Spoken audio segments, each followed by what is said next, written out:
Hello and welcome to the radio room. Today we're going to revisit the Hewlett-Packard 204C oscillator that we've looked at in a previous video. In the previous video we checked out the physical, the mechanical of the oscillator, and we also plugged it in to see if it even worked. Since then I've done a little bit of work with the oscillator. If you'll remember from the previous video on this oscillator, it had some clipping and we needed to see if it could be aligned. I did get it aligned, however, while doing the alignment I did find something that was quite interesting. One of the things being, if you remember from that video, it does not have the batteries in it. And I thought that could possibly be a problem with voltage regulation, and it turns out that's quite likely. So I'm going to show you what it's doing right now as far as the voltage going into the oscillator from the power supply, and show you how we're going to solve that problem. So let's get started. On the bench I have the HP204C oscillator, and part of the testing of the alignment is to ensure that the voltage is high enough coming into the oscillator. Now remember, this can be battery operated oscillator, which has a charging circuit which keeps the original nickel cadmium batteries charged. Now, those batteries aren't in there right now, so obviously they're not being charged, but it was also intended to be used with the batteries in it. Without the batteries in it, you don't have the voltage regulation, and there's a couple other problems that exist. So let me go ahead and turn this on and I'll show you what I'm talking about. And right here, and I'm pretty sure you probably can't read that on the camera, we have several test points. Let me see if I can get this up here where you can actually see it. See, we got AGC, B positive, and we also have B minus and bias. So you can see those four test points in here. So we got AGC, B plus, B minus, and the bias. When I go between chassis ground or circuit ground and B plus, let me get out of here so you guys can see the meter, going to B plus at 25.3 volts. Well, that's definitely not what it said. The requirements, according to the technical manual for alignment, say that that should be 13. We go to the negative and we get negative 25.8 volts. So neither one of those are within specification. And a lot of that has to do with the way the power supply is operating right now without the batteries in it. So let me go ahead and unplug this, turn it off, and unplug this. To tell you the truth, I'm really surprised the thing worked when we tried it last time. There's not the entire circuit there, to tell you the truth. If you remember the whole back cover of this, and I've already got the screws pulled out, this doesn't normally just come off that easy. The whole power supply is the back cover. So let's look at the schematic for the power supply. Right here, let's see if y'all can see this a little bit. One of these days I'll have zoom. Kill some light here so you guys can see this. Right here is where the batteries would be. Right here.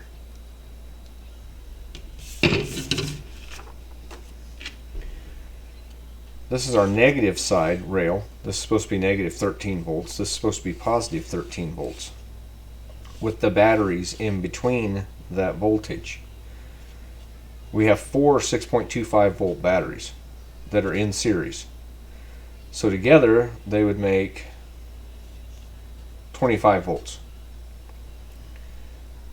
Which, when this thing's running, they could be a little bit higher than 6.25 volts. It could go up to, say, 13 volts, but on each side. But together, or total, they can't go below 22 volts from here to here. So there's a little bit of give there when they're charged. When they're down, basically empty, you're going to have 22 volts between here and here. But if you'll notice over here, we got our B plus, that's where we are measuring at a test point on the oscillator, and our B minus, which we were also testing. This is the ground, the circuit ground. So I was going between here and here and here and here, and in that case I got 25 volts here and 25 volts here. And that has to do with the fact that this is not connected to anything. You can see it goes to ground on the power supply itself. That's this portion right here. Let me get some more light on that so you can see. That would be in this area right in here. Big ground plane on here. Connects to the, looks like that connects to the housing on the transformer. A couple other spots it connects to right here. That from this pin to here is connected. If you look at this circuit, there's no return over here for it to get a reference, a 0 volt reference between here and here, which would be here and here. This is part of the charging circuit. This is maintaining and regulating the current that's flowing through the batteries, and with help with these two resistors with this slow fast charge. This oscillator was primarily designed to run with the batteries in there and off the batteries, with this just going to charge the batteries and supply current to the oscillator while charging the batteries. This is where it's getting its 0 volt reference for here. This is connected to here. At the middle of the batteries, it's basically making a voltage divider between these 4 series batteries. There's no reference here without the batteries in there. That's a problem. So we're going to try and solve that problem. So let me go ahead and show you, as soon as I get the right deal here, how we're going to do this. We're going to rebuild the power supply. We're going to take the batteries out. We don't need them. We're going to take the charging circuit out. If we don't have the batteries, we don't need the charging circuit. We're going to run this as a regular linear power supply, regulated linear power supply. Of this schematic, of this power supply, we're going to lose pretty much, basically everything over here. We don't need any of this. We need the bridge rectifier because we need to turn it from AC to DC. We're going to leave the filtering capacitor in there to help with the ripple, and I'll talk about this just here in just a moment. Then we're going to build a regulator circuit to replace from here over to tie into these, so we can get positive 13 volts in reference to 0 and negative 13 volts in reference to 0. Now, you probably noticed I keep saying in reference to 0. Voltage is only a potential difference between 2 points. In reference to each other. So I can say, in this case, I keep saying this is going to be our 0 volt reference. This would be positive, this would be negative. Now, like I said, voltage is in reference to a different potential. Between here and here, there's going to be 26 volts. If I measured negative lead to here, positive lead to there, I would get 26 volts. So, like I keep saying, voltage is always in reference, comparison, potential difference between 2 points. This is basically a floating power supply in respect to the power cord. So everything in here is in reference to another portion of the circuit, either between here and here, here and here, or here and here. This is our positive side, this is going to be our negative side in reference to that, and we need to get this point built into this circuit. Now, in a normal linear power supply that only has positive voltages, you could use this side as your reference. It's entirely possible. Like I said, voltages are just potential differences between 2 points. In this case, we would have a voltage from here to here. But we could build a positive power supply, voltage power supply, just using this and make this our reference voltage. In that case, this would be 0 and this would be positive how many ever volts. But we need a positive and negative supply. We've got to have the negative 13. So you're probably looking at this and going, okay, you're getting rid of the batteries. And that set a voltage reference point between the two sides. Well, we're not going to have the batteries in there. We're going to have to create our own 0 volt reference that's halfway between here and here. The easiest way to do that is to actually do it on the transformer. And in that case, it's called a center tap transformer. Now, I don't have the whole schematic over here. When I printed this out, I actually cut it off because I was going to work more on over here, coming up with a design on that, and really from here over was important. So I've left the transformer off of this. I'm going to try and get it so you can see this. This is a really smaller version of this. If you'll notice, there's no center tap on this secondary. We got one side of the secondary, we got the other side of the secondary. As it goes through the bridge rectifier, it's rectified. We end up with a negative voltage side and a positive voltage side. So we've got our positive and negative, and that worked fine for their circuit. But we have no way to reference that still. In a regular linear power supply that you could have positive and negative voltage on, you would have what's called a center tap. This will still be our positive side, which will be, well, it's actually alternating, but this will produce our positive side, and this side will produce our negative side right here. In a regular, normal linear power supply, this could be connected to this, and you'd only have positive voltages. So we need to add that center tap. In that way, we're going to actually be splitting our voltage here. So this side, in reference to our center tap, is only going to be half the voltage as the total. So we need to have at least, say, 30 volts between here and here. That way, when we center tap, we have 15 volts. We're going to get a little bit of voltage drop through the diodes, probably about a volt and a half. But we'll still have a positive and negative that's higher than the 13 volts because we want to regulate that down, and you got to have some headroom. So let me go through a little bit of the basic idea of how we're going to build this power supply. Like I said, we're going to go ahead and keep the rectifier, the full wave rectifier right here, and we're going to use that to turn it into DC. We got AC coming in, we need DC going out. AC.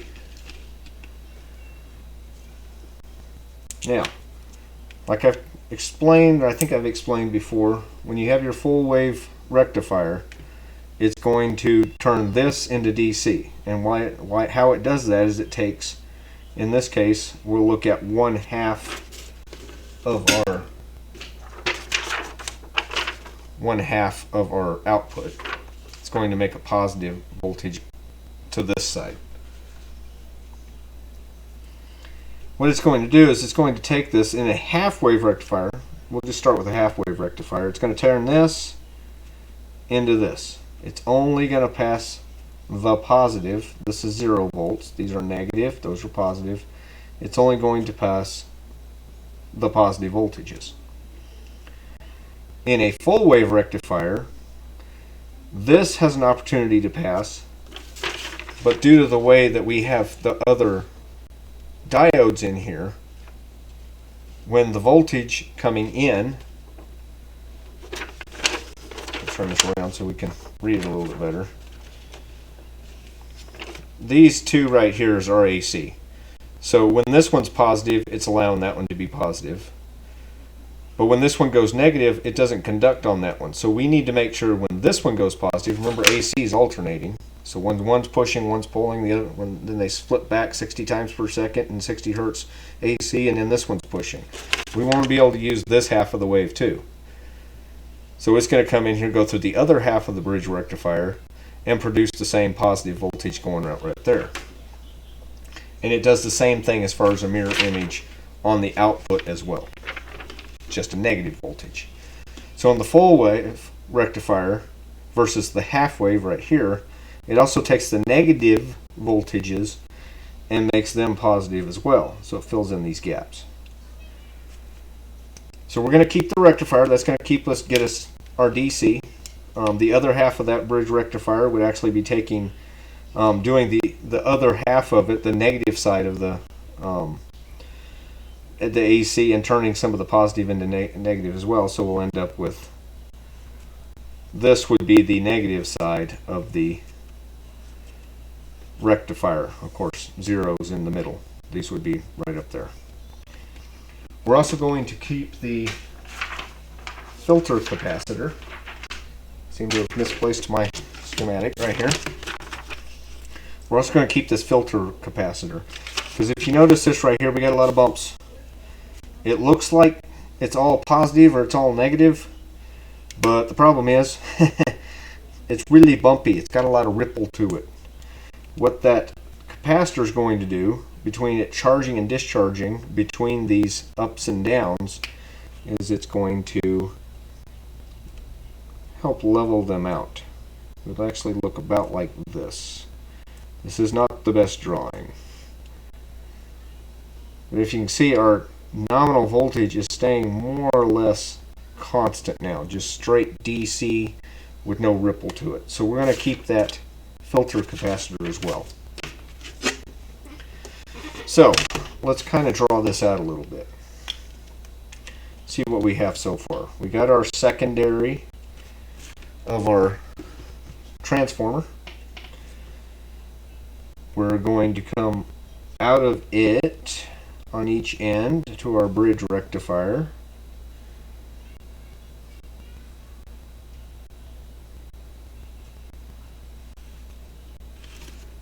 How am I drawing here?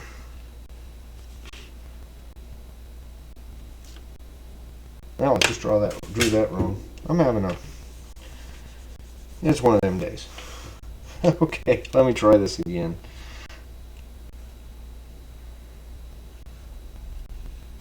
That looks better.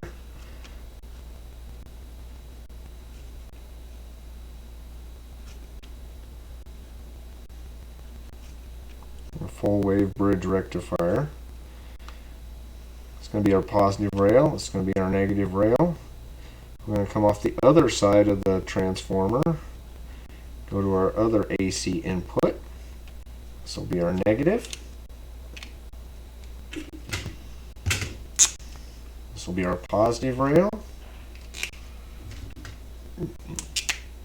This will be our negative rail. We're going to have that filter capacitor still in there.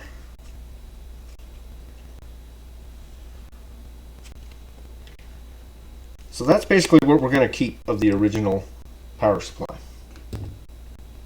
From hereafter, we're going to need to regulate it down to our 13 volts positive and 13 volts negative. Now, off camera, and before we really started working on this, I did a couple of tests on this power supply. Like I mentioned, the easiest way to get a dual polarity power supply, you kind of got to have a center tap. Now, as I showed you in the previous schematic, the little one that I had to blow up, that you could see the transformer, there wasn't a center tap in the diagram. But I got to looking at the transformer. Let me see if I can get this so you can see it as well. But underneath there, this is the primary transformer right here, and we're looking at the secondary side of it. Right? See if I can get this lined up for you better. Right down in there is our one side of our primary. we have a pin here. That's the other side of the primary. That's what they're operating everything off of. There's also this pin in the middle, and I was curious, is that a center tap? Well, I did some voltage tests on it, and trust me, if you're going to try this, I recommend you be careful. I had this plugged in, everything was live on this. This does have line current, line voltage on it right in here. So you got to be really careful where you go. I did measure from the outside pin to outside pin 40 volts. Okay. Then I measured from the outside pin to the inside pin on this side, and I got 20 volts. Then I measured from the outside pin here to the center pin, and I got 20 volts.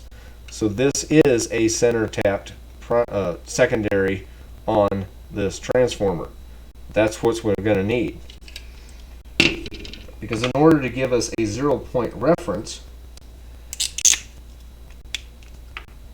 on our circuit that we're going to build, we need to have a center tap.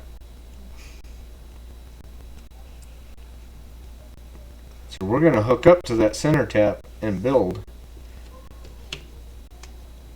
a 0 voltage reference for our power supply. We'll build a regulator circuit that'll handle our positive side. This will be our regulator circuit, and we'll end up with positive 13 volts here. We'll take our negative side and we'll have a negative voltage regulator circuit here, and we'll have negative 13 volts in reference to our 0 volts.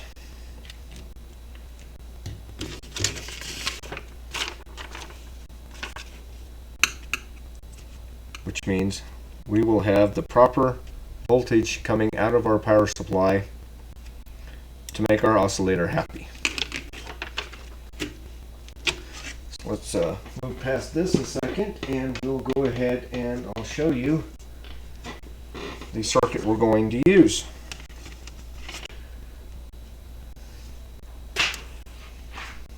We got 20 volts here.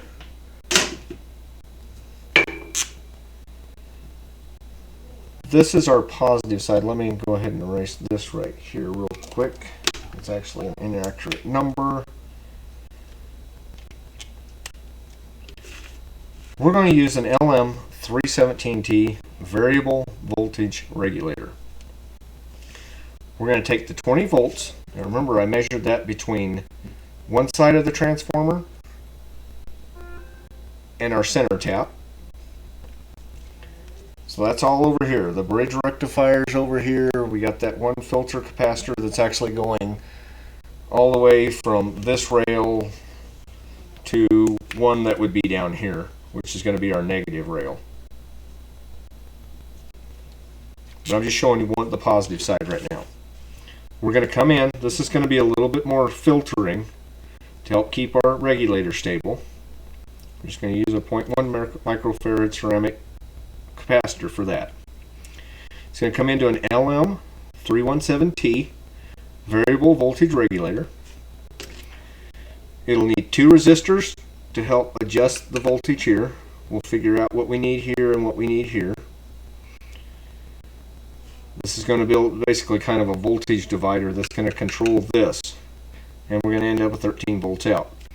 Now the LM317T can handle voltages from around 3 to 37 volts output at 1.5 amps. Which I think, as far as the 1.5 amps, I don't know exactly what the oscillator is pulling as far as power, but I'm going to guess from the circuitry that's in here, I'm going with 100 milliamps or less of current that it needs. So 1.5 amps is going to be plenty, 10 times probably what we need. Overbuild it if you're going to build it. We'll have a filter capacitor as well here. This will help regulate or smooth out any ripple that happens to come out of here, kind of absorb any transients that come out of the output. It should be them. These are very stable voltage regulators. Now you'll see I got a 5K written right here. R2 and R1 determine what the output voltage is going to be here. Well, if you remember from one of my past videos, my soldering video, we were looking inside of a old CB that I'd have laying around for parts. Inside that CB, I happened to notice that there was two or three 10K ohm variable potentiometers. So I thought, that'd probably be a real good place to use one, would be right here. I got the 5K because that's about halfway through the value of that 10K.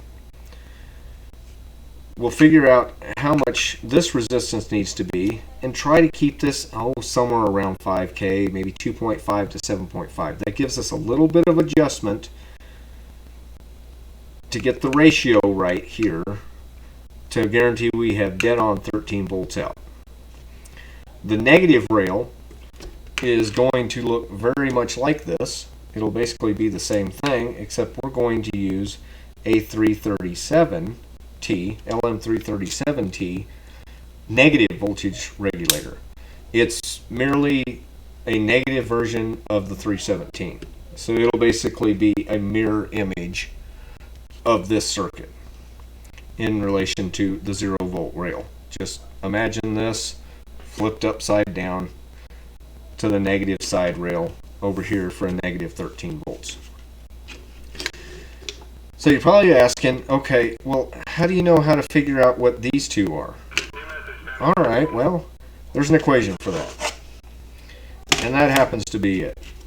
Voltage output equals 1.25 times the sum of 1 plus R2 over R1. So let's do some math here. Yay, math. I love math. I'm hoping you do too.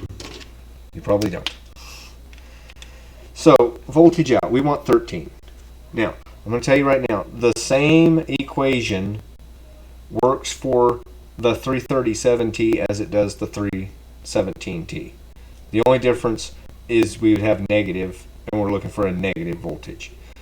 So, as far as the resistors for the 337T, which will be on the negative side, it's going to be identical. So we got 13 equals 1.25 times 1 plus, now R2 is right here. That's the top one. So I'm going to put a 5,000 there. We're just looking for something, kind of figure out what we need for R1. Alright?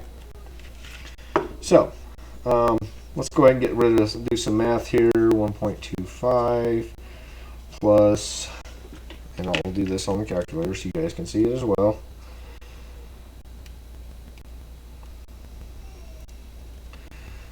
We got to multiply that by 5,000, so 5,000 times 1.25 equals 6250 over R1 equals 13. I'm going to do this step by step. I'm going to try not to skip any steps for you.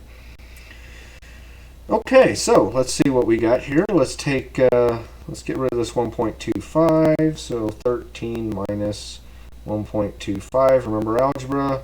If you do it to one side, you do it to the other. We're going to subtract the 1.25. So I get 11.75 equals, I subtracted that out, 6250 over R1. Well, that's still a little interesting to work with, so let's multiply both sides by R1. Remember, if we multiply by R1 over here, since that's that divided by that, that's just 1. Anything times 1 is still the same thing, so we can cancel those out. But if we do it to this side, we got to do it to this side, so we got 11.75 times R1 equals 6250. Okay, let's get rid of the 11.75. We'll divide it by both sides. Remember, those cancel out now, so we do it the same thing to the other side. 6250 divided by 11.75 equals R1 equals 531.91. Well, I happen to go through my resistors. I did this math earlier. You probably know. I went through the resistors I have on hand, and I just don't have a 531.91 ohm resistor. And I really want to minimize the amount of stuff that we're going to put onto a little board that we're going to build for this regulator circuit. And so I'd like to keep it to not have to start doing parallels or series resistors to build or divide resistance to get anything close to that. So I was thinking, okay, what do we want to do?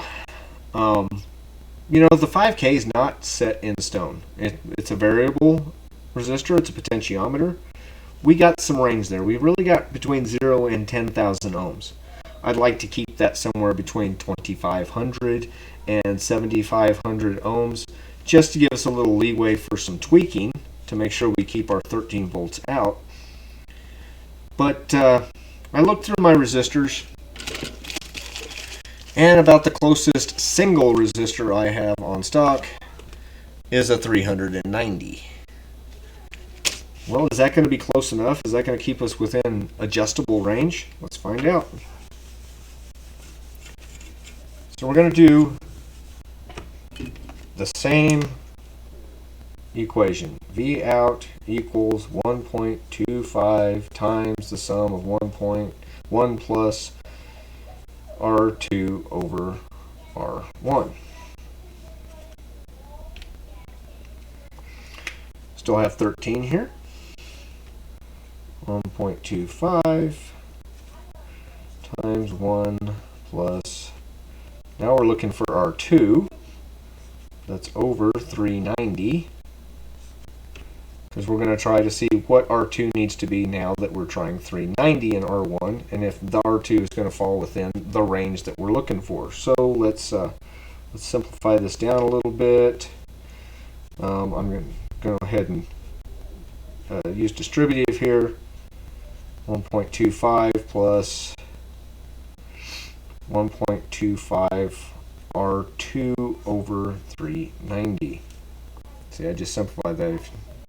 Alright, probably been a while since maybe some of y'all were in algebra, but I can distribute this to each one. As long as I do it to both of them, I can get rid of the parentheses. So 1.25 times 1 plus 1.25 times R2 over 390 gives me this. Okay, let's simplify this a little bit more. 13 equals, I want to get rid of some of this plus and minus and stuff. So I need to add these two together. Got to have common denominator. Common denominator, let's just go with 390 because that's the lowest common denominator of the two. So I need to turn this into over 390 plus 1.25 R2 over 390. Now I got to multiply that by 390 now. So 390 times 1.25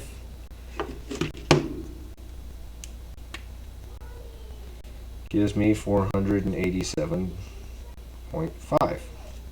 Now I can add those. So 13 equals, I can go ahead and combine these over the same denominator.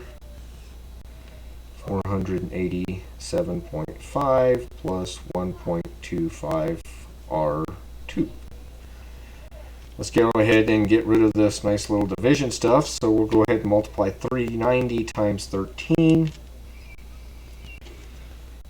390 times 13 equals 5070. Since I multiplied that by 390, now I got to do 390 over here. Those will get rid of each other. So now I just got 487.5 plus 1.25 R times R2. It's getting a little simpler to do now. Like I said, I'm going through this step by step so that you don't miss any of the math. Try to figure out why I got an answer that you're not seeing. We'll go ahead and continue our algebra here. I'm going to go ahead and move this over to this side, or get rid of it on this side, so I need to subtract it from both sides. Minus 487.5 equals, so now I get 4,582.5 equals 1.25 times R2. So now all we got to do to get R2 is divide 4,570 or 4,582.5 divided by 1.25 equals 3,666. So 3,666 equals R2, which means R2 would have to be a 3.666 ohm kiloohm resistor. Now, I mentioned earlier, I got a 10K variable. I can go anywhere between 0 and 10,000. Well, that's between 0 and 10,000. I said I wanted a little bit of give in there, somewhere between 2,500 and 7,500. Still within that. So, my 390 ohm resistors are going to work. We'll just have to have that R2 to be about 3.666 kiloohms. We're going to have a fully adjustable power supply for this. And remember, this math also works for the negative side. It's just you end up with negative.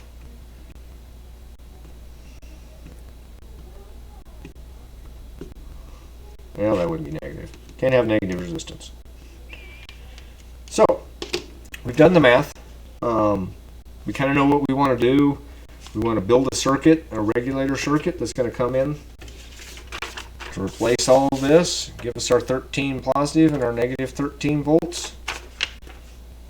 We know we can use a 390 ohm resistor on R1. This 5K here will be a 3.66 kilo ohm.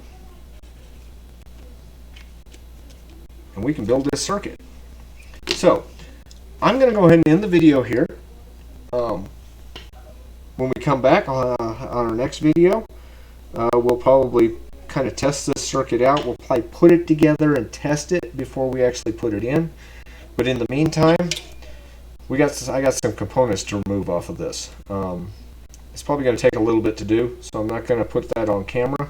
I've got to get this board off of here. It's going to involve removing these wires right here. The switch is riveted to the case. I got to get this board off here so I can get to the other underside and remove this transistor. There's a Zener diode that needs to come out, a regular diode that needs to come out, a couple of resistors that need to come out. We're going to strip this down. I'm going to find a good point in this circuit. So we're getting rid of this. So that should leave us a point about probably where these are connected, where we can tie this stuff in. Of course, I'll also find on that center tap there, see if there should be a solder point on the other side of the board. We'll see if we can't get into that and make sure we can get our center tap so we can get our 0 volt reference between our negative and our positive rails. Like I said, we did have 20 volts. I tested that previously, 40 volts overall. We can drop that down to 13 volts pretty easily.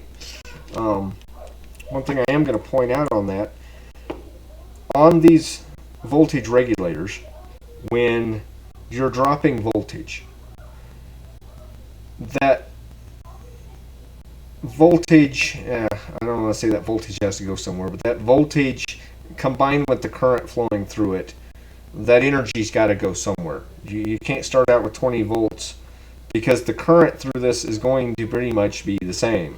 We're going to pull the same amount of current here roughly as we do here, but we're lowering the voltage, so we do have power that's going to be dissipated from this voltage regulator. I was estimating that this was about 100 milliamps. So how much power is going to be dissipated in this? And when I say dissipated, it's going to be turned into heat. It's going to go to heating this up. And we'll make sure that we get some heat sinking on that to pull that heat out of it so it can continue to work.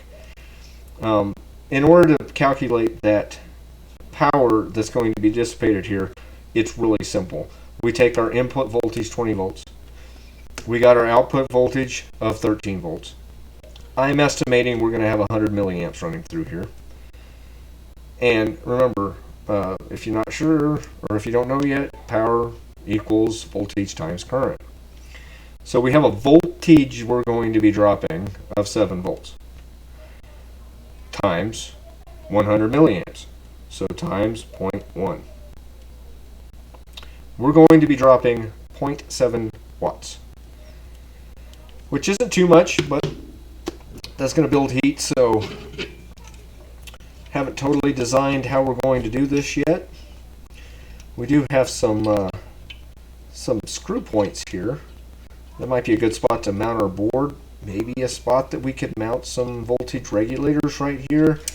Let that heat go to here. Maybe add a heat sink. We could add a heat sink to help pull that power that's being dissipated out of our ICs. Yeah, we'll see what we do. But like I said, let me go ahead and get this thing apart, get some parts pulled off of it that we don't need anymore. Try to find good contact points. We'll probably build a board with our regulator circuit on it and mount it in here and then tie it into it. We still want our power coming out here, so we've got to get back into the circuit board somewhere. When we come out, we got to get back in because we still want our power, our positive voltage here, our negative voltage here, and our 0 volt reference right there. And hopefully we'll be in good shape. Like I said, we'll test the circuit before we really build the circuit. We'll breadboard it and find out if it's going to work first. But like I said, I got a little bit of work to do. And we'll be back in the next video and see if we can't breadboard it, maybe even get it put together. We'll probably spend one video doing that, putting it together, testing it out, get it installed, and then we'll probably do another video after that where we'll put it in and make sure that everything's aligned as best we can on the oscillator. So thanks for watching this video. I appreciate it if you subscribe, give me a thumbs up if you like the video, and we'll see you next time.